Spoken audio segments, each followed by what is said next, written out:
ભુજ ખાતે આવેલી જિલ્લા પંચાયતના પ્રાંગણમાં દારૂની ખાલી બોટલો મળી આવતા સ્થાનિકોમાં અનેક સવાલો।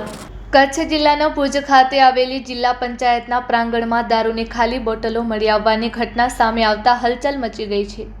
સરકારી કચેરી જેવા સંવેદનશીલ સ્થળે આ પ્રકારની ઘટના સામે આવતા અનેક પ્રશ્નો ઊભા થયા છે અને સમગ્ર મામલે ચર્ચાઓ તેજ બની છે। મળતી માહિતી મુજબ જિલ્લા પંચાયતના પ્રાંગણમાં અલગ અલગ બ્રાન્ડની દારૂની ખાલી બોટલોનો જમાવડો જોવા મળ્યો હતો।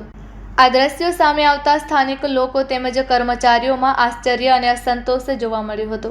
સરકારી કચેરીના પરિસરમાં દારૂ જેવી પ્રતિબંધિત વસ્તુઓના અવશેષો મળી આવવું માત્ર નિયમોના ભંગની જ નહીં પરંતુ સુરક્ષા વ્યવસ્થાની ગંભીર ખામી તરફ પણ ઇશારો કરે છે।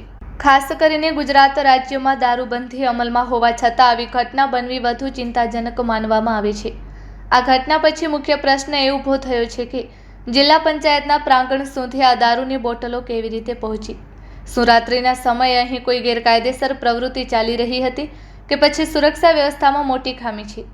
આ ઉપરાંત કોઈ અંદરના વ્યક્તિની સંડોવણી હોવાની શક્યતા પણ નકારી શકાય તેમ નથી। સ્થાનિક સ્તરે લોકો દ્વારા આ ઘટનાની નિષ્પક્ષ તપાસ કરવાની માંગ ઉઠી રહી છે। લોકોનો આક્ષેપ છે કે જો સરકારી કચેરીઓ જ સુરક્ષિત નહીં હોય તો સામાન્ય જનતાની સુરક્ષા અંગે શું વિશ્વાસ રાખવો? જિલ્લા પંચાયત તંત્ર દ્વારા આ મામલે તપાસ શરૂ કરવામાં આવશે તેવી શક્યતા વ્યક્ત કરવામાં આવી રહી છે। જે કોઈ વ્યક્તિ જવાબદાર સાબિત થશે તો તેના સામે કડક કાર્યવાહી કરવામાં આવશે તેવી પણ અપેક્ષા છે। આ ઘટનાએ એકવાર ફરીથી સરકારી કચેરીઓમાં સુરક્ષા વ્યવસ્થાઓને મજબૂત બનાવવાની જરૂરિયાતને ઉજાગર કરી છે।